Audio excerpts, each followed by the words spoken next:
Glória a Deus. Damos graças ao Senhor por mais essa oportunidade que Ele nos concede de estarmos aqui para meditar na Sua palavra.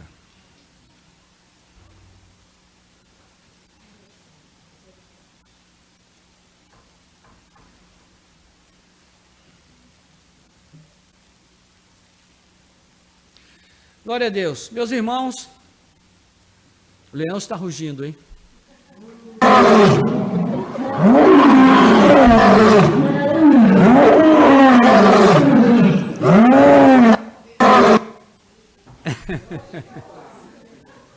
Viu?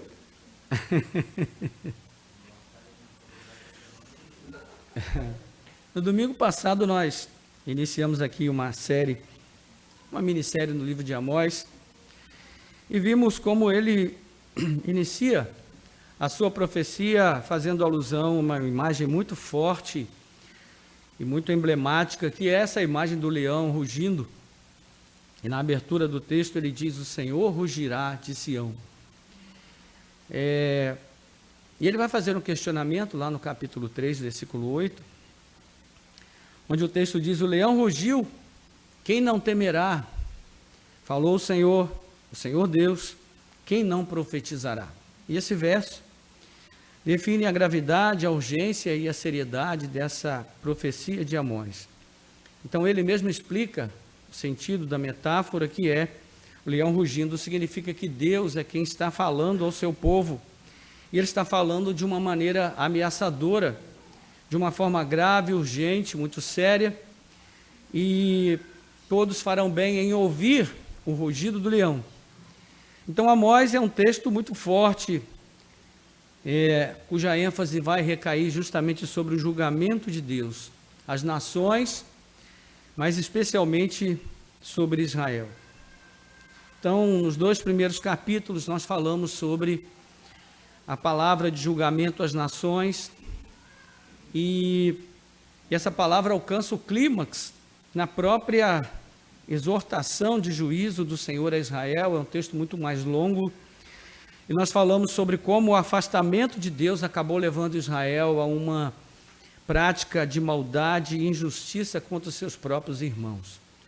E algo essencial que nós vimos no domingo passado foi que a maneira como nós lidamos com as pessoas revela a verdade ou a inverdade da nossa relação com Deus. O fato de nós tratarmos as pessoas de forma incompassiva, sem misericórdia, a maneira como nós exploramos o pobre, o necessitado, como nós juntamos riquezas com o sangue do trabalhador e não damos a ele a devida dignidade, tudo isso afronta o próprio Deus, que colocou no ser humano uma dignidade intrínseca, ou seja, algo que está no ser humano desde a sua criação e que precisa ser levado em conta na nossa relação de uns com os outros.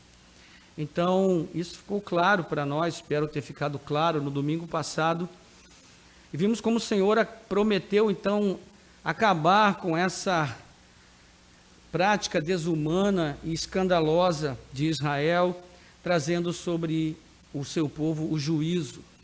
Então, as festas que eram celebradas às custas do sangue do povo, né, e toda aquela ostentação e aquela fartura de poucos às custas do sangue de muitos, o Senhor diz: tudo isso vai acabar. E por quê? Os capítulos 3 a 6 vão se ocupar em explicar de uma forma bem pormenorizada por que a família de Abraão chegou a esse ponto e se fez, então, objeto do castigo de Deus. É isso que nós vamos ver hoje. Com a graça de Deus, nós pretendemos abranger aqui esses 4 capítulos, 3, 4, 5 e 6, que formam esse miolo do texto de Amós. Então, nós vamos ler o capítulo 5, versículos 21 ao 26, 27, e depois vamos orar. E eu peço que você mantenha, então, sua Bíblia aberta no profeta Amós. Ok?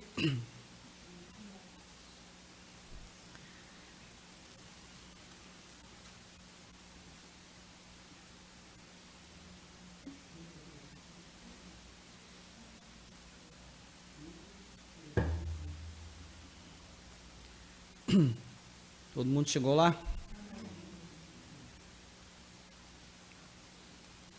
Diz assim a palavra do Senhor: eu odeio e desprezo as suas ofertas, e com as suas reuniões solenes não tenho nenhum prazer. O Senhor está falando aqui da reunião de culto. Mesmo que vocês me ofereçam holocaustos e ofertas de cereais, não me agradarei deles. Quanto às suas ofertas pacíficas de animais gordos, nem sequer olharei para elas. Afastem de mim o barulho dos seus cânticos, porque não ouvirei as melodias das suas liras. Em vez disso, corra o juízo como as águas, e a justiça como um ribeiro perene. Casa de Israel, por acaso vocês me apresentaram sacrifícios e ofertas de cereais durante os 40 anos no deserto? Pelo contrário, levaram ao seu rei Sicute e Quium, o seu deus estrela, imagens que vocês fizeram para si mesmos. Por isso, vou mandar vocês ao exílio, para além de Damasco, diz o Senhor, cujo nome é Deus dos Exércitos. Amém. Oremos. Nosso Deus e Pai, graças te damos pela leitura da tua palavra. A simples leitura traz edificação, exortação, consolação, desafio para nós. Te agradecemos pela vida do profeta Amós, que viveu há tantos anos no passado, mas cuja voz ainda fala hoje. Todas as vezes que abrimos a tua palavra no livro da sua profecia, o Senhor fala aos nossos corações. Pedimos que nessa manhã o teu Espírito venha nos dirigir, nos conduzir, nos capacitar para que nós possamos entregar a palavra que o Senhor colocou em nossos corações de forma clara, precisa. Ó Deus, com integridade. O teu Espírito fale aos nossos corações, que ele nos leve, Senhor, aos teus santos propósitos para nós nessa manhã, que foram estabelecidos para que se cumpram por meio da tua palavra pregada. Nós oramos assim, pedindo a ajuda do teu Espírito. Nós oramos em nome de Jesus. Amém. Amém. Glória a Deus. Então, vou pedir que você mantenha a sua Bíblia aberta e nós vamos explorando aí desde o capítulo 3 até o capítulo 6 do livro de Amós. 3 coisas vão ser mostradas aqui, irmãos.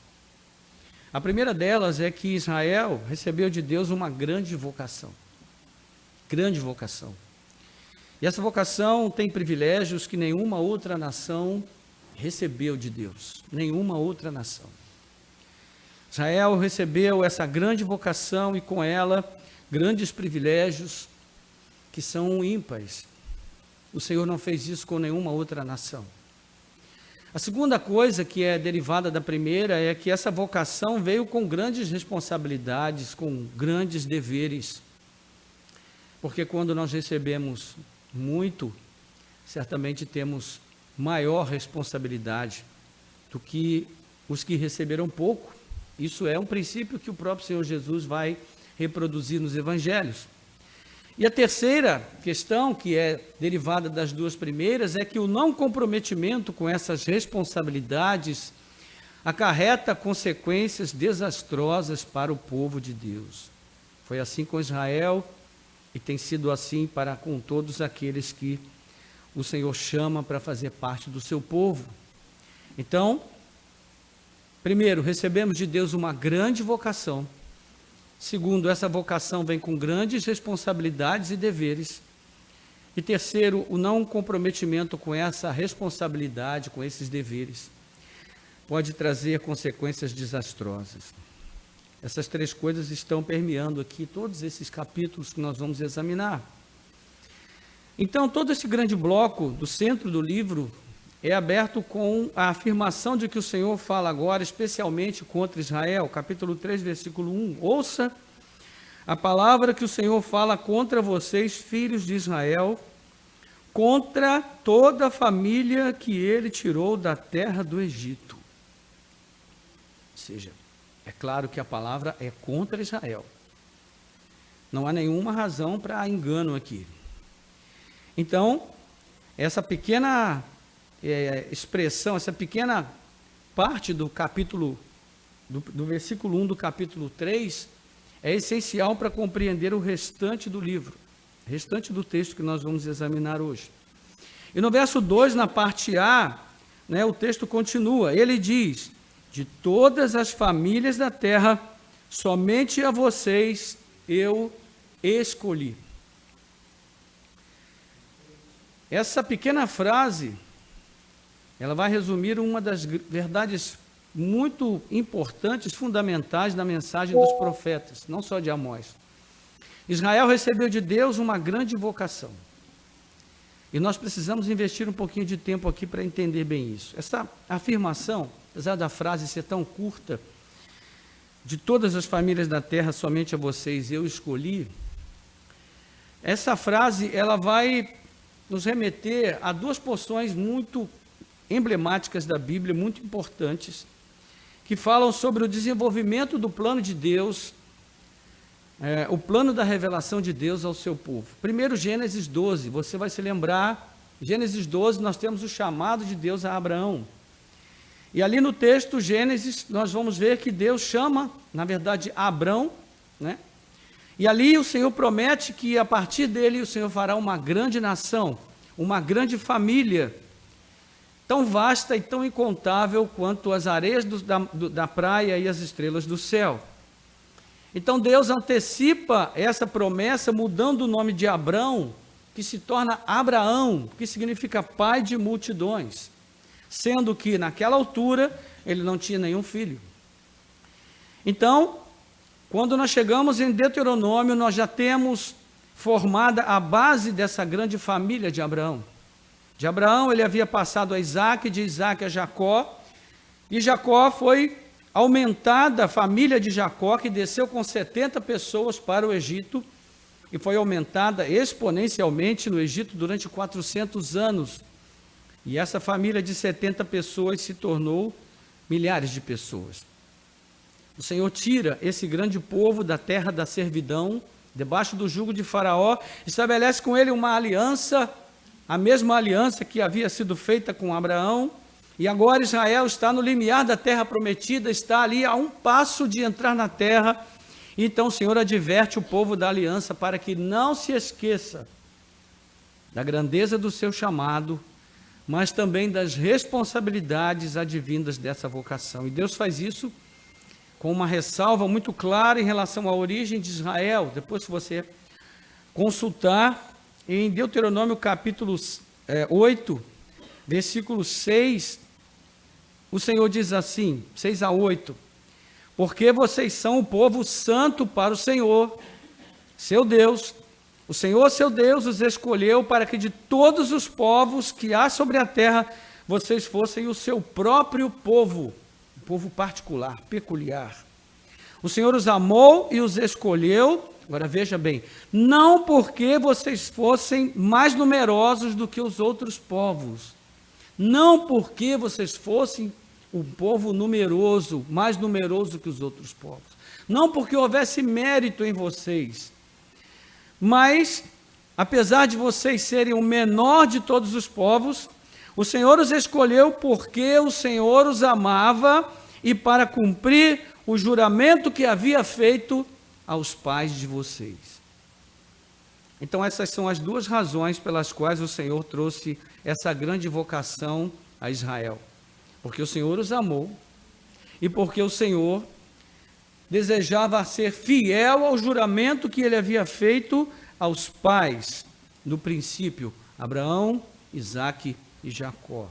Ou seja, o Senhor os tirou com mão poderosa e os resgatou da casa da servidão, do poder de Faraó, rei do Egito. Ou seja, Deus celebrou esse pacto com Israel, esse acordo que envolve o juramento de Deus, o comprometimento de Deus, e esse pacto tem como base o seu amor e a sua fidelidade, compromisso absoluto com a sua palavra empenhada apenas e tão somente.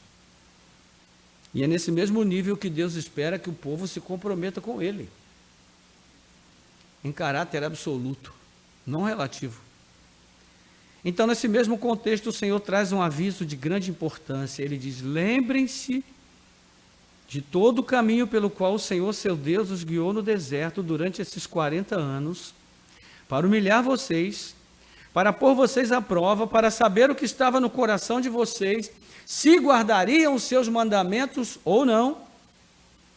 E ele humilhou vocês e os deixou passar fome, e depois os sustentou com o maná, que vocês não conheciam, nem os pais de vocês conheciam. Para quê? Para que vocês compreendessem que o ser humano não viverá só de pão, mas de toda palavra que procede da boca de Deus. É disso que o ser humano viverá. Deuteronômio 8, 2 e 3. Então Deus estabelece a sua aliança e a ratifica constantemente por meio da sua palavra. Portanto, ouvir e acolher a palavra de Deus em humilde submissão tornou-se condição indispensável à família de Abraão, a fim de que ela se mantivesse sob a bênção e sob a proteção de Deus. Porque caso Israel não levasse em conta a sua grande vocação e não assumisse as suas responsabilidades relativas à aliança, o resultado seria um duro e severo castigo. A pergunta a ser feita é: como Israel tem lidado com a palavra do Senhor no decorrer dos anos? Bem, quando nós olhamos para Amós, nós temos a resposta. Israel tem recusado a palavra. A sua atitude para com a palavra tem sido de rejeição e até de repulsa. A palavra que Deus tem trazido vez após vez, isso tem sido feito de uma maneira quase que imperceptível pelo povo, porque essa rejeição não é uma rejeição explícita, é uma rejeição implícita. O que é rejeitar uma coisa implicitamente? É quando você acena a cabeça dizendo que sim, mas o seu coração está dizendo que não. É quando o pastor traz a palavra de Deus e você diz: é isso mesmo, é isso aí que o meu irmão precisa. Mas você não diz para si mesmo: é isso que eu preciso. É disso que eu preciso para viver, é isso que eu devo fazer. É sobre mim. É sobre como eu tenho vivido a minha vida. É trazer a palavra para dentro de nós.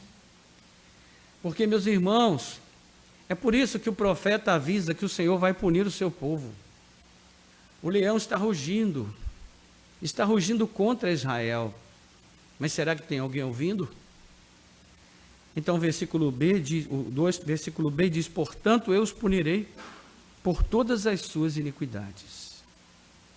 Esse é o resultado desse desprezo pela palavra. Então, irmãos, essa atitude hostil em relação à palavra do Senhor se reflete na maneira como Israel tem tratado os seus profetas, sempre com ceticismo e dureza de coração. Você olha para Jeremias, você vê aquele homem sofrer do início ao fim do seu ministério. Ele sofre, ele apanha, ele é preso, ele é posto dentro de uma cisterna. Ele sofre, ele chora. E Deus diz para ele: meu filho, não adianta nem você orar que eu não vou ouvir. Imagine você ser um profeta.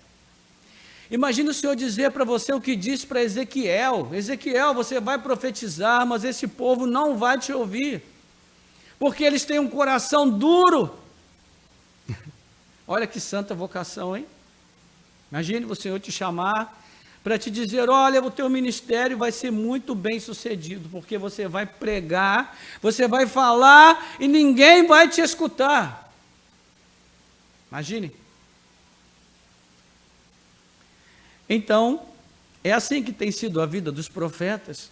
No entanto, os profetas, eles são a trombeta de Deus. São eles que soam o alarme do juízo que vem. E caso eles não sejam ouvidos, a calamidade pode apanhar a todos de surpresa. Veja aí os versículos 7 e 8, que nós lemos no domingo passado, e lemos a segunda parte, já agora, há pouquinho. Certamente o Senhor Deus não fará coisa alguma sem primeiro revelar o seu segredo aos seus servos, os profetas. Isso aqui um texto que é tirado do contexto todo dia e toda hora, de muitas maneiras diferentes, não é? Muitas pessoas que dizem ter o dom de profecia, elas usam esse versículo para dizer: o Senhor não vai fazer nada sem revelar aos seus profetas. Mas o sentido não é esse. Isso aqui é uma palavra de advertência, que está dizendo para Israel: vocês não querem ouvir os profetas? Pois saibam que tudo que Deus tiver que fazer, são eles que vão anunciar antes. E se vocês não ouvem os profetas, vocês não ouvem a Deus. Não estão ouvindo o que Ele está falando com vocês. Então, o leão rugiu. Quem não ficará com medo? O Senhor falou. Quem não profetizará? Então, irmãos, Israel precisa aprender a ouvir. Eu preciso aprender a ouvir, você precisa aprender a ouvir. Nós precisamos ter ouvidos para ouvir o que Deus tem falado aos nossos corações. E ouvir significa guardar, acolher e se submeter à palavra que está sendo pregada. Há certos bordões no livro de Amós, que são palavras ou frases repetidas, que mostram duas coisas. Primeiro, a dificuldade que o seu povo tem de ouvi-lo. E a segunda, a insistência que o Senhor tem em chamar o seu povo de volta. Louvado seja Deus, porque se o nosso coração é duro para ouvir, o coração de Deus é grande para nos chamar de novo, de novo e de novo. Ouvir é mais do que escutar, é prestar atenção no que está sendo dito e assumir essa atitude de submissão ao que se diz e a quem diz. O Senhor. Temos por 4 vezes a repetição do chamado a ouvir. Ouçam, ouçam, capítulo 3, versículo 1, verso 13. Ouçam, ouçam, capítulo 4, versículo 1, capítulo 5, versículo 1, mas ninguém ouve. E essa surdez autoimposta, o que é surdez autoimposta? É quando a gente se impõe à surdez, é quando a gente não quer ouvir, sabe? É quando nós estamos no culto e na hora da mensagem a gente deixa que a nossa cabeça divague, a gente viaja para tudo que é lugar, para tudo que é canto, e aí depois que a pregação termina, a gente chega para o pastor e fala: pastor, a palavra foi uma benção. Principalmente quando o senhor falou aquela frase. Aí o pastor fica tentando lembrar: meu Deus, em que momento eu falei essa frase? Eu falei essa frase? Eu não falei essa frase. Será que eu falei? Aí o pastor fica em crise de identidade, porque ele não sabe se ele falou, se não falou. Ele não falou. Essa frase foi aquela pessoa que ouviu, entende? Porque ela queria ouvir algo que o pastor não disse. Então ela ouviu o que ele não disse e acreditou que foi ele que disse. Meus irmãos, essas coisas acontecem o tempo todo na igreja, quando nós estamos no culto. Nós temos um processo de provação aqui. Os irmãos estão sendo provados. Eu estou sendo provado. Nós estamos sendo provados. Porque a nossa tendência é nos impor à surdez. E essa surdez que os líderes israelitas têm se autoimposto, por extensão também o povo acaba sofrendo da mesma surdez, e a consequência é aquilo que o Senhor diz no verso 10 do capítulo 3, Samaria não sabe fazer o que é reto, e entesoura nos seus palácios a violência e a destruição. Samaria é a capital do Reino do Norte. Ou seja, é a representante do reino como um todo. Tudo que se tem acumulado se destina à destruição. Então, o fato é que Israel tomou um caminho sem volta, na direção do abismo, e fez isso acreditando ter a aprovação de Deus. Meus irmãos, ouçam bem essas palavras. A face mais sombria da religião se revela quando ela, ao invés de nos aproximar de Deus, nos afasta do verdadeiro Deus. Esse é o lado mais sombrio, mais obscuro, mais demoníaco da religião. É quando ela nos afasta de Deus, ao invés de nos aproximar. isso sem que a gente perceba. O desprezo pela palavra do Senhor levou Israel a isso, e a sua busca por Deus foi contaminada pela introdução do culto idólatra no seu próprio coração, e essa mistura ocorreu de forma gradual e sistemática. E é assim que o homem se torna inimigo de Deus sem se dar conta. Percebe isso? Veja o que aconteceu com Saul. Foi um processo gradual, sutil. Ele simplesmente foi se afastando da vontade de Deus, porque ele foi relativizando a palavra de Samuel, que era a palavra do Senhor, era o profeta que estava falando. Mas ele foi relativizando. Samuel disse: espere até que eu chegue para fazer o sacrifício. E aí o povo começou a dizer: Saul, e aí? A gente quer respostas. Queremos respostas, Saul. Está demorando, Samuel está demorando demais. E aí Saul, então, ouvindo a voz do povo, que não é a voz de Deus, foi lá e fez aquilo que Samuel disse que ele não deveria fazer. Relativizou. Depois, quando ele foi lutar contra os amalequitas, povo a quem o Senhor havia prometido exterminar completamente por causa das suas maldades, desde a jornada pelo deserto. Samuel diz: destrua tudo, não deixe pedra sobre pedra. Mas Saul, mais uma vez ouvindo o povo, preservou o rei, preservou algumas pessoas, preservou alguns animais. E quando Samuel chegou e disse: você fez o que eu mandei? Ele disse: claro. E Samuel disse: ué, mas por que eu ouço o balido das ovelhas e o mugido das vacas? Aí Saul disse: não, guardamos isso para o Senhor. E Samuel pergunta: Deus tem mais prazer no sacrifício ou na obediência?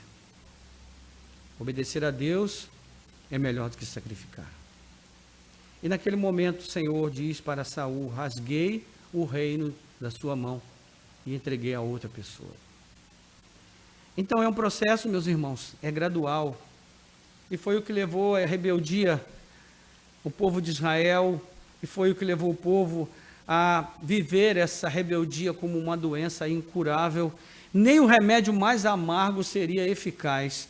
E Amós utiliza aqui um recurso chamado perfeito profético, onde ele fala de eventos futuros como se já tivessem acontecido, para mostrar que até o pior castigo de Deus, mesmo que já realizado, ainda assim não despertaria no coração do povo o arrependimento. Então nós vemos aí 5 vezes no capítulo 4, Amós falar de juízos que ainda viriam, como se já tivessem acontecido. E cada um desses juízos, no final, ele repete a frase: mas vocês não se converteram a mim, diz o Senhor. 5 vezes essa frase se repete. Capítulo 4, versículos 6, 8, 9, 10 e 11. Não há outra solução para Israel que não passe pela ação severa de juízo. Então o profeta toca a trombeta e lança um alerta que numa circunstância normal deveria trazer boa expectativa e muita alegria, mas que na atual conjuntura só traz apreensão e angústia. Versículos 12 e 13 do capítulo 4, nós lemos aí palavras também muitas vezes mal compreendidas. Portanto, assim farei com você, Israel. E porque farei isso com você, prepare-se, ó Israel, para se encontrar com o seu Deus. Porque é Ele quem forma os montes, cria o vento, declara aos seres humanos qual é o seu pensamento. Ele faz da manhã trevas e anda sobre os altos da terra. Senhor Deus dos exércitos é o seu nome. Quantas vezes eu já vi esse versículo 12 aqui como um mote para aquelas convenções de jovens, né?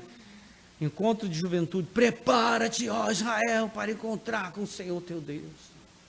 Como se fosse um encontro de salvação.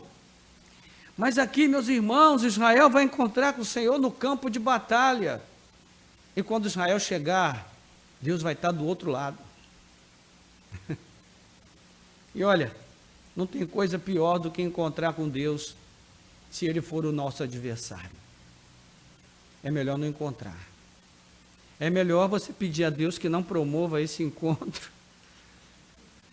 Então, Israel, não tem outra solução para você. Prepara-te, porque agora você vai se encontrar comigo. Agora vamos ser nós dois. Meus irmãos, isso daqui, pelo amor de Deus, é para fazer um buraco no chão mais fundo possível, se enterrar e jogar caminhões de terra por cima e ficar ali enterrado pedindo a Deus misericórdia para ver se o juízo de Deus passa sem nos consumir. Não era um encontro festivo, mas que lhe traria choro e ranger de dentes. Ninguém deseja ter um encontro com Deus quando Deus é o adversário. Então, a tragédia que virá pode ser vista no lamento do capítulo seguinte, capítulo 5, versículos 1 a 2. Ouçam esta palavra que falo contra vocês, ó casa de Israel. É uma lamentação. Caiu a virgem de Israel para nunca mais se levantar. Está estendida na sua própria terra e não há quem a levante. Meu Deus, que palavra dura, irmãos. Amós agora vai entremear um novo chamado ao arrependimento com a descrição do caos em Samaria e também nos arredores. Nós vamos ver isso dos versículos 16 a 20 do capítulo 5. Portanto, assim diz o Senhor, Deus dos exércitos: em todas as praças haverá pranto, em todas as ruas dirão: ai, ai. Chamarão os lavradores para o pranto e para o choro os que sabem prantear. Em todas as vinhas haverá pranto, porque passarei pelo meio de vocês, diz o Senhor. Ai dos que desejam o dia do Senhor. Para que vocês desejam o dia do Senhor? Será um dia de trevas e não de luz. Será como se um homem fugisse de um leão e lhe saísse ao encontro um urso. Ou como se entrando em casa e encostando a mão na parede, fosse mordido por uma cobra. O dia do Senhor será o dia de trevas e não de luz. Será um dia de completa escuridão, sem nenhuma claridade. Meu Deus. Então aqui Amós ressalta a inutilidade das falsas esperanças. Quando Israel se move para longe da palavra do Senhor e ainda assim alimenta expectativas favoráveis quanto à visitação do Senhor. A expectativa do dia do Senhor fazia parte de uma tradição de fé muito antiga de Israel. E a ideia central ao conceito se refere à expectativa do dia da gloriosa manifestação de Yahvé, quando ele viria para guerrear em favor do seu povo e consolidar de vez o reino a Israel. Posteriormente, o dia do Senhor passou a ser usado em termos escatológicos como um evento que se daria na consumação dos tempos, mas aqui em Amós seria algo esperado em termos iminente, ou seja, para breve. Então Amós utiliza o conceito em sentido inverso, com esses ais que ele coloca, mostrando que Israel não deveria desejar o dia do Senhor, porque não vai ser um dia feliz, vai ser um dia de ruína. Pela mão de um reino estrangeiro, um dia de grande destruição, lamento e gemido para o seu povo. No entanto, o Senhor não se cansa de chamar o seu povo de volta, como falamos. E temos aqui outra sessão com repetições de exortação. Por 4 vezes nós vamos ver: busquem ao Senhor e vivam. Busquem ao Senhor e vivam. Busquem ao Senhor e vivam. Busquem ao Senhor e vivam. Capítulo 4, versículos 6, 8 e 14. 4 vezes, capítulo 5, perdão. Por 4 vezes também nós vamos ver essa repetição. Busquem ao Senhor e vivam. Busquem ao Senhor e vivam. Ou seja, o Senhor está chamando de volta o seu povo. E Amós vai fechar essa grande sessão do livro trazendo uma constatação surpreendente sobre a prosperidade. Normalmente, a prosperidade e o sucesso são vistos como fatores positivos que autenticam a boa relação de uma pessoa com Deus, não é verdade? Quando a pessoa prospera, a gente pensa assim, poxa, essa pessoa deve estar agradando a Deus, porque ela está prosperando, não é? Isso é um pensamento natural, lógico. Normalmente a prosperidade tem essa conotação, essa forma de pensar é comum hoje, como era nos dias de Amós. Então a lógica por trás do pensamento qual é? Se eu sou fiel a Deus, o resultado será uma vida próspera, uma vida feliz. Consequentemente, terei uma carreira de sucesso, uma vida boa, não é? Então, o outro lado também é verdadeiro. Se eu estiver prosperando, isso quer dizer que Deus tem se agradado de mim e da minha maneira de viver. Meus irmãos, não necessariamente. Esse era o pensamento de Jeroboão II, dos líderes de Israel. Eles deviam pensar, nós estamos agradando a Deus, e por quê? Porque mesmo oprimindo o pobre, praticando a injustiça, adorando os ídolos, no mesmo templo em que prestavam culto ao Senhor, o reino do norte prosperava. E a prosperidade nesse sentido, meus irmãos, não é bênção, é maldição. Porque a prosperidade nesse sentido está nos enganando. Então Amós vai tirar o véu que esconde a verdadeira face dessa prosperidade, porque ela se tornou um laço para o reino do norte. A paz e a prosperidade vivida naqueles dias são frutos de uma convergência positiva de fatores políticos, econômicos e militares que acabou anestesiando os sentidos de Jeroboão e dos líderes do povo e tornou-se uma maldição. Havia chegado a hora de trazer as coisas para a perspectiva correta, e é isso que o profeta vai fazer. Então, nesse sentido, ele já vem dizendo muito sobre isso desde o bloco central, desde o início desse bloco central. Então, nós já vimos que a grande vocação de Israel acabou levando o povo ao orgulho e à soberba.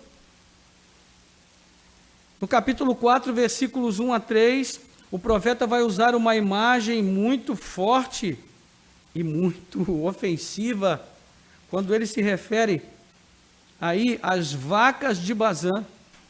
Ele diz, ouçam esta palavra, vacas de Bazã, vocês que estão no monte de Samaria, que oprimem os pobres, esmagam os necessitados e dizem aos maridos, tragam vinho e vamos beber. O Senhor, Deus jurou pela sua santidade, diz Amós, que virão dias em que vocês serão arrastadas com ganchos, até as últimas de vocês serão levadas com anzóis de pesca. Vocês sairão em fila pelas brechas e serão lançadas na direção do Monte Hermon, diz o Senhor. Imagine você, um pastor, chegar do púlpito e exortar a igreja nesses termos. Ouçam vacas de Bazã. O pastor vai ser linchado no fim do culto, não é verdade? Mas Amós, inspirado por Deus, traz essa palavra dura de exortação. Vacas de Bazã são um símbolo de prosperidade, um símbolo de fartura, de abundância, mas também são um símbolo de ostentação, dessas mulheres nobres que se embebedavam com seus maridos, que preparavam banquetes fartos, com muita comida sobrando, para que todos vissem a sua riqueza e a sua prosperidade, enquanto o povo passava privação. Então, ele também vai falar aos nobres que edificavam belas casas enquanto pisavam os pobres, capítulo 5, versículo 11. E ele diz, vocês não vão morar nas casas que vocês fizeram.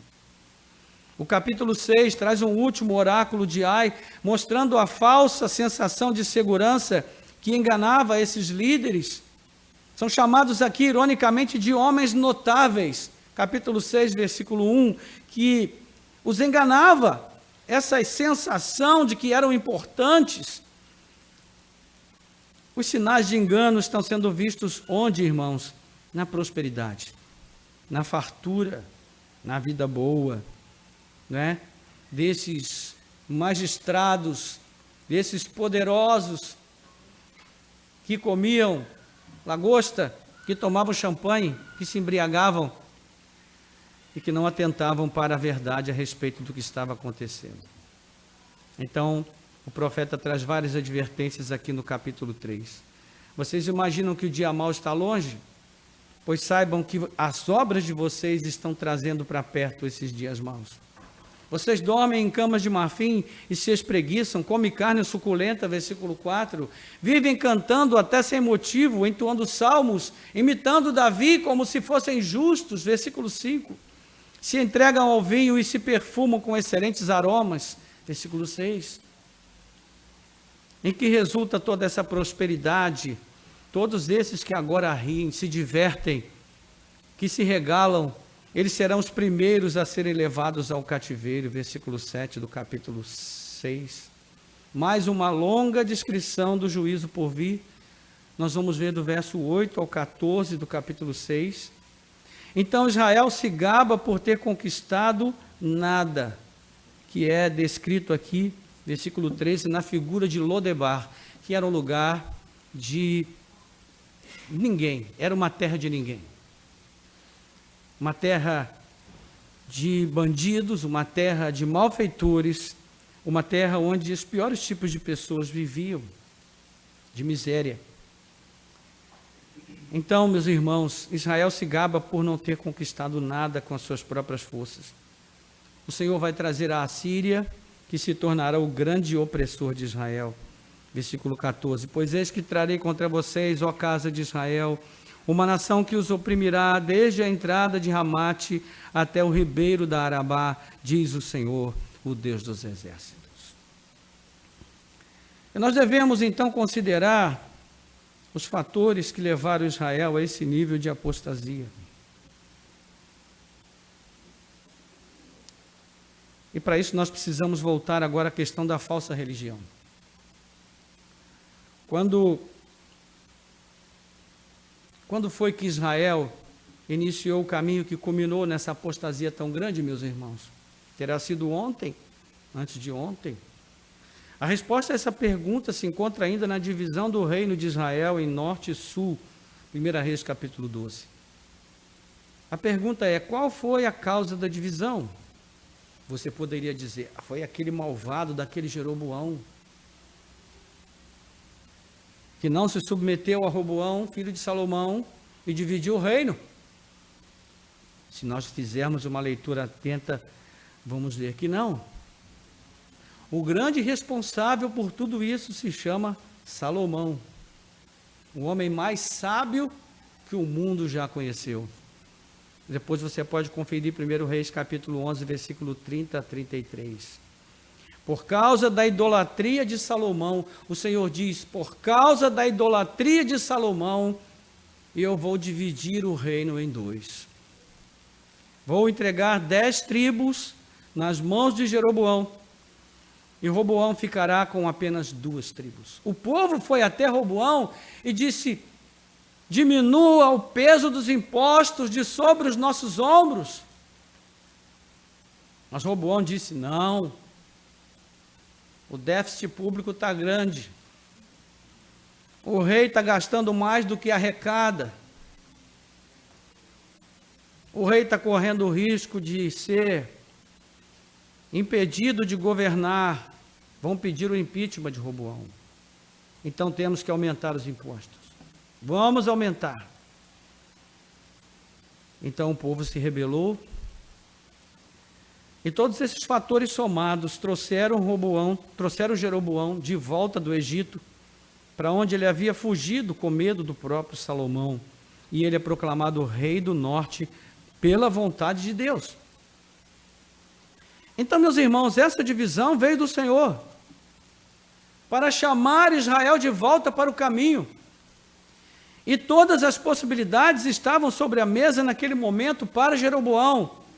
Ele podia ter seguido o Senhor e rejeitado a herança idolátrica de Salomão, ou ele poderia ter seguido os mesmos deuses de Salomão, mas ele não escolheu nem uma coisa nem outra. Ele escolheu criar os seus próprios deuses. E tudo indica que o tempo que ele viveu no Egito, fugindo de Salomão, capítulo 11, 1 Reis, versículo 40, tenha levado esse homem a se tornar devoto do culto a Apis, aquele touro da mitologia egípcia adorado como Deus. Então, quando ele volta e assume o controle do reino do norte, ele manda fazer 2 bezerros de ouro. E ele diz: esses são os seus deuses, ó casa de Israel. Onde é que nós lemos isso, irmãos? Em outro lugar. Lembra? Êxodo 32. Por que que isso aconteceu em Êxodo 32? Porque Moisés subiu o monte e estava demorando demais. O povo não esperou pela palavra do Senhor. O povo então disse para Arão: Arão, Moisés está demorando muito. Nós temos problemas emergentes para resolver. E os nossos problemas não podem esperar a palavra de Deus. Então faça-nos deuses que nos conduzam nesse deserto. E Arão, de novo, como Saul, ouvindo a voz do povo, que não é a voz de Deus, foi lá e fez o bezerro de ouro para o povo. O que Jeroboão está fazendo aqui, meus irmãos? Ele está reproduzindo uma tendência. Quantos séculos se passaram desde aquele episódio do bezerro de ouro, e agora, nos dias de Jeroboão, nós estamos vendo a mesma forma de adoração hipócrita, idolátrica aos deuses pagãos, só que agora em porção dobrada. Sabe que isso mostra, irmãos, que o coração do homem é incorrigível, que Deus não pode confiar em nós. Geração após geração, a nossa inclinação é afastarmos a nossa mente, o nosso coração de Deus. E se o Senhor não tiver misericórdia de nós, nós estamos irremediavelmente perdidos e condenados. Então, nesses mesmos altares ainda se praticava um suposto culto ao Deus da aliança. Veja que Jeroboão fez algo ainda mais emblemático e determinante. Ele colocou um bezerro em Betel, extremo sul, e colocou outro bezerro em Dan, extremo norte. Ou seja, se vocês quiserem adorar, não vão a Jerusalém, adorem aqui. Nós temos um bezerro no sul e um bezerro no norte, ou seja, todo o nosso país está tomado pela idolatria. Meus irmãos, isso se arrastou durante 200 anos, esse sincretismo religioso. Ou seja, o que levou Israel ao nível de apostasia testemunhado por Amós foi a assimilação da idolatria proposta por Jeroboão, mas que veio como herança de Salomão. Então, para o povo e suas lideranças, sacerdotes, levitas, entre outros, o mais importante naquele momento era se livrarem dos pesados impostos de Roboão. Se para isso nós temos que nos curvar diante dos bezerros de ouro, que seja. É diferente hoje, meus irmãos? Não. O que as pessoas estão procurando nas igrejas evangélicas de um modo geral, meus irmãos? Elas estão procurando o quê? Elas estão procurando solução imediata para os seus problemas imediatos. Elas não querem esperar pela palavra de Deus. Elas não querem ouvir a palavra de Deus. Elas querem ouvir alguma coisa que traga a solução imediata para os seus problemas imediatos. Elas não querem esperar pela eternidade. Elas querem buscar a felicidade aqui, hoje, agora. E é exatamente esse o contexto que nos leva a adorar a prosperidade, ao invés de adorar a Deus. E é exatamente nesse contexto em que a prosperidade se torna uma maldição em nossas vidas, ao invés de se tornar bênção. Então, esse é o ponto aqui. E qual é a situação? Amós está chamando o povo a uma autocrítica. O povo precisa examinar o seu coração, avaliar a sua religiosidade, se ela é legítima ou não, se ela é verdadeira ou não, se ela é sincera ou não, se ela é fiel a Deus ou não, se existe retidão na relação com ouvir a palavra de Deus e guardá-la. No entanto, para abraçar a verdade, Os ouvintes de Amós precisam romper com a mentira. Um chamado a esse rompimento vem sendo feito de várias formas por Amós. Você pode ver aí nos versículos 4 e 5, o Senhor usa o sarcasmo para chamar de volta Israel. É estranho falar de Deus usando sarcasmo, né? Mas o Senhor usa, são recursos de linguagem que Ele usa através do profeta. O Senhor diz: venham a Betel e pequem, venham a Gilgal e pequem ainda mais. Cada manhã tragam os seus sacrifícios, de 3 em 3 dias os seus dízimos, ofereçam sacrifícios de louvor com pão levedado e proclamem ofertas voluntárias. Tornem isso público, porque é disso que vocês gostam, ó filhos de Israel, diz o Senhor. O Senhor está dizendo: continuem a pecar, pequem cada vez mais, porque é isso que vocês gostam de fazer. Depois uma exortação ao arrependimento, capítulo 5, 4 e 5. Pois assim diz o Senhor à casa de Israel: busquem a mim e vocês viverão. Porém não busquem Betel, nem venham a Gilgal, nem passem a Berseba, porque Gilgal certamente será levada cativa e Betel será reduzida a nada. Busquem o Senhor e vocês viverão, do contrário ele romperá na casa de José como um fogo que o consome, e não haverá em Betel quem consiga apagá-lo. E depois, pela manifestação da sua repulsa, é o texto que nos serve como base, que nós lemos no início. Veja o que o Senhor diz, meus irmãos: eu odeio as suas festas. Imagine isso. O Senhor está dizendo: eu odeio essas festas que vocês fazem, lua nova, tabernáculos, Páscoa. Eu odeio isso. Não me traz nenhum prazer. E mesmo que vocês ofereçam holocaustos e ofertas de cereais, não me agradarei deles. Mas não foi o Senhor que pediu, não foi o Senhor que determinou que nós deveríamos ofertar? Foi. Mas não adianta levar o animal ao altar sem levar o coração ao altar. Não adianta nada levar o dízimo ao altar sem levar o coração a Deus. Não adianta o discurso bem arranjado se o coração não está quebrantado. Quanto às suas ofertas pacíficas de animais gordos, nem sequer olharei para elas. Não vou nem olhar. Afastem de mim o barulho dos seus cânticos. Desliga a guitarra, desliga a mesa de som, desliga o equipamento, joga essa bateria fora. Acaba com isso, porque isso não me agrada. Não ouvirei as melodias das suas liras. Sabe o que eu quero? O Senhor diz. Em vez disso, corra o juízo com as águas e a justiça como um ribeiro perene. Sabe o que é um ribeiro perene? É aquele que nunca seca, cujas correntes nunca cessam. E o Senhor lembra o povo que essa maldade vem desde o deserto. O Senhor rememora a mesma disposição idólatra que fez com que o povo pedisse o bezerro de ouro. Ele diz: casa de Israel, versículo 25, por acaso vocês me apresentam sacrifícios e ofertas de cereais? Me apresentaram ofertas de sacrifícios e cereais durante os 40 anos no deserto? Ou seja, vocês acham que todas aquelas ofertas que vocês apresentaram, todas elas me agradaram?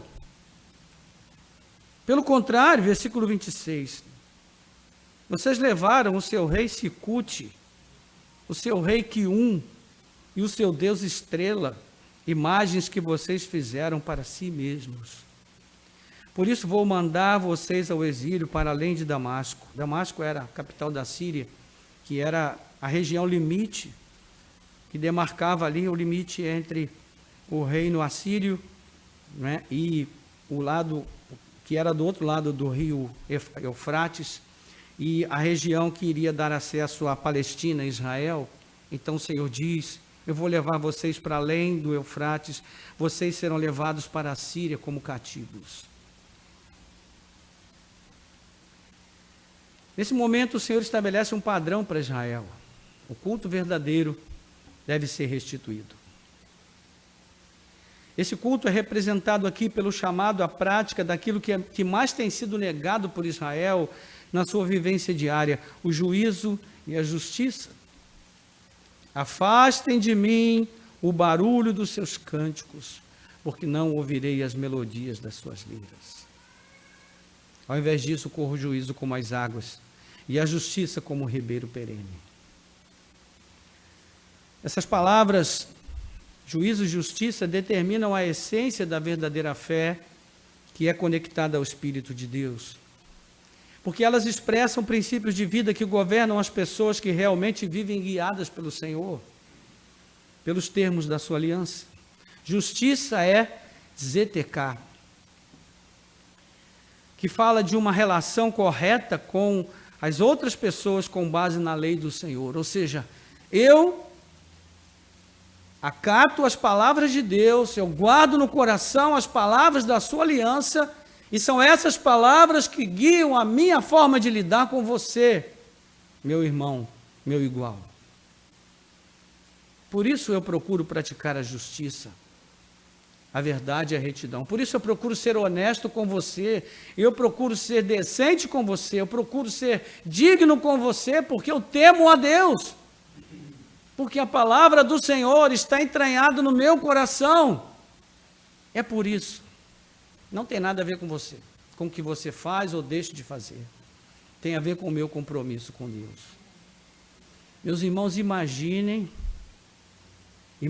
se cada casal colocasse em prática esses princípios. Haveria divórcio, irmãos? Não haveria. Haveria separação? Não. Haveria casamento infeliz? Não haveria.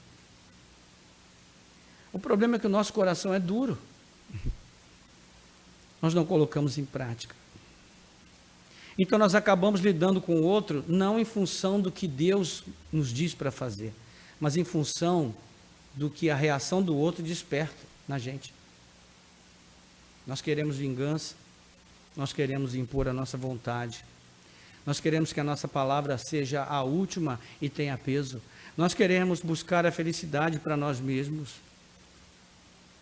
Mas o Senhor nos chama a praticar a justiça com base na sua palavra.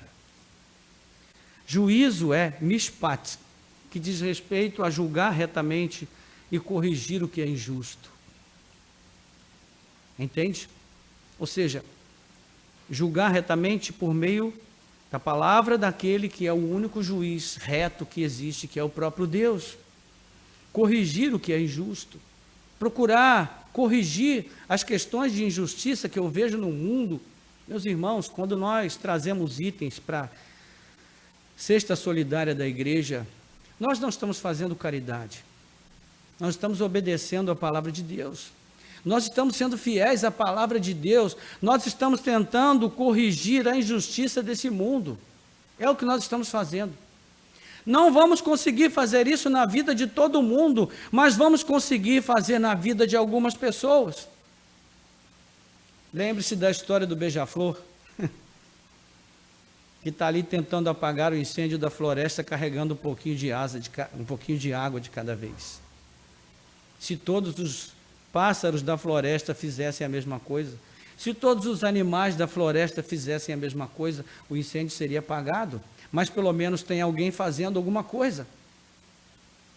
Então, são essas questões que estão presentes aqui. Você percebe como obedecer à palavra de Deus, viver uma vida de verdadeira comunhão com Deus, é refletida na prática da minha vida, na maneira como eu me relaciono com o outro, na forma como eu lido com o meu semelhante? Uma coisa tem a ver com outra, irmãos. É por isso que Jesus, ele reduziu a lei em 2 mandamentos. Ama o Senhor teu Deus sobre tudo, de toda a tua alma, de todo o teu entendimento, com todo o teu ser. E ao teu próximo, como a ti mesmo. E ele diz, desses 2 mandamentos dependem toda a lei e os profetas. Então a ideia que o texto traz é a imagem de um evento de inundação, de juízo e justiça sobre toda a terra de Israel. Mas a questão é, irmão, será que Deus é tão ingênuo a ponto de achar que esse Israel idólatra e apóstata seria capaz de promover essa profusão de justiça e juízo? Claro que não. Então do que é que Amós está falando afinal? Se Deus não é ingênuo a ponto de achar que o povo vai conseguir fazer o que ele está dizendo aqui. A questão, irmãos, é que isso é o próprio Deus quem vai fazer. E é aqui que nós partimos para a nossa conclusão. É Deus que fará isso. Talvez você tenha notado, em cada anúncio de juízo trazido por Amós, o Senhor deixa uma pontinha de esperança. Porque Ele nos deixa entrever a permanência de um remanescente. No capítulo 3, versículo 12, tem um texto até relativamente engraçado, onde ele diz que o pastor livra da boca do leão um pedacinho da orelha da sua ovelha. E ele diz, assim serão salvos os filhos de Israel. Um pedacinho da orelha da ovelha. A ovelha foi quase toda embora. Só ficou um pedacinho da orelha. Assim serão salvos os filhos de Israel. Remanescente. No capítulo 4, versículo 11, você tem um toco carbonizado tirado do fogo. Remanescente. No capítulo 5, versículo 3, você tem 10% de uma cidade que foi toda arrasada, 10% foi preservado, remanescente. E o clímax, quando ele diz, talvez o Senhor se compadeça do remanescente de José, capítulo 5, versículo 15. Então, sim, Deus está prometendo que Ele mesmo vai preservar uma pequena parte. E sobre essa pequena parte, Ele fará que fluam o seu juízo e a sua justiça como um rio, em abundância. Nós estamos falando da justificação que Deus opera. Como Deus vai fazer isso, irmãos? Domingo que vem vamos saber. A conclusão essencial para nós hoje é entendermos as lições deixadas aqui para nós pelo profeta Amós. Em princípio, parece um texto amargo e que traz pouca expectativa de boas notícias, mas espero que você tenha entendido que não é bem assim. Em todo o tempo, o povo de Deus precisa se submeter à autocrítica, a uma autoavaliação da legitimidade, da autenticidade da sua religião. É necessário que se tenha consciência da grandiosidade da vocação que nós recebemos, meus irmãos, das responsabilidades, das implicações que isso tem para nós e também do risco que o não comprometimento com essas responsabilidades e deveres pode representar para nós. A palavra do Senhor tem falado, o leão tem rugido, mas quem está ouvindo? Quem está escutando? Quem está prestando atenção? Quem está temendo? O chamado ao arrependimento tem sido acolhido? A nossa prática muitas vezes diz que não. Será que a aparente prosperidade que nós temos provado e a suposta segurança na qual nós nos estribamos não tem sido fatores negativos em nossas vidas? Porque tem nos afastado de Deus e da verdadeira fé?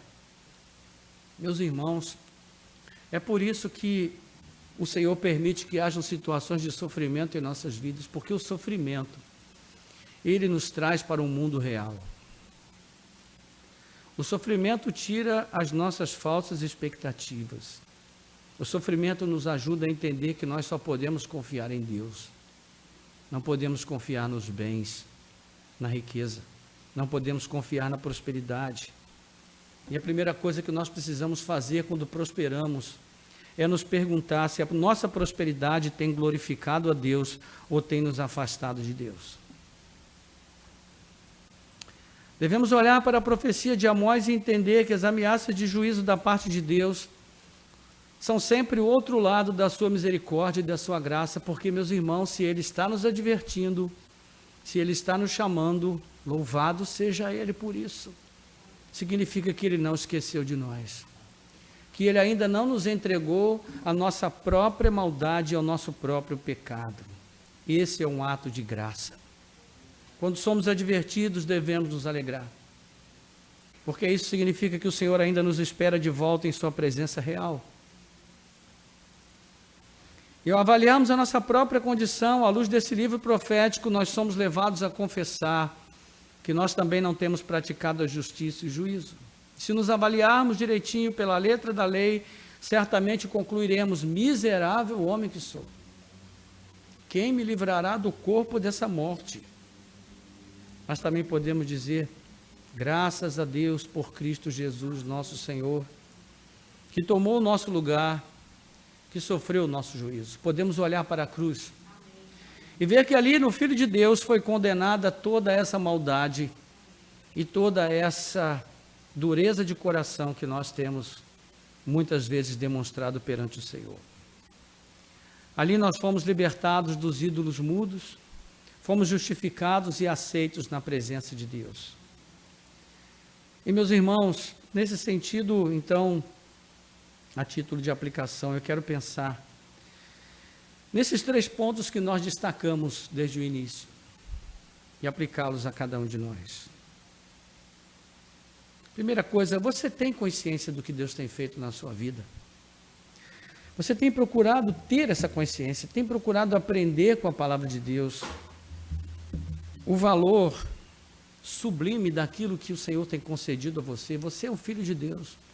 Você foi chamado para ser salvo, para herdar a eternidade gloriosa, viver no reino eterno, inabalável, que o Senhor está edificando, que o Senhor está preparando para nós, a sua igreja. Você foi chamado das trevas para a sua maravilhosa luz, foi feito filho de Deus, herdeiro, co-herdeiro com Cristo Jesus, nosso Senhor. Meus irmãos, isso não é pouco. Não é pouco. Mas a questão é importante que nós entendamos, porque se entendermos o valor, o peso, o privilégio que o Senhor nos tem concedido, certamente entenderemos que isso também traz grande responsabilidade para nós. Quais eram as responsabilidades de Israel no tempo em que Amós trouxe essa profecia? Sim, Israel deveria oferecer sacrifícios, mas deveria antes oferecer o seu coração. Hoje nós não precisamos mais oferecer sacrifícios no sentido literal, mas o apóstolo Pedro, no capítulo 2, ele diz que o Senhor nos chamou com santa vocação para que nós possamos oferecer a Ele sacrifícios de louvor agradáveis ao seu nome. Oferecer sacrifícios de louvor significa prestar culto agradável a Deus.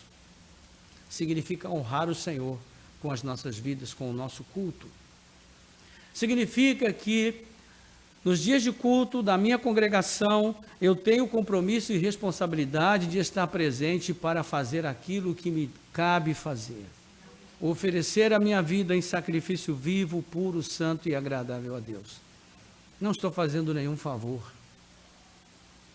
Não estou ali para dar cumprimento aos sonhos, os devaneios do coração do pastor, aos seus desejos de riqueza, de progresso, de sucesso na sua carreira pastoral. Não estou ali para servir ao pastor, estou ali para servir ao Senhor.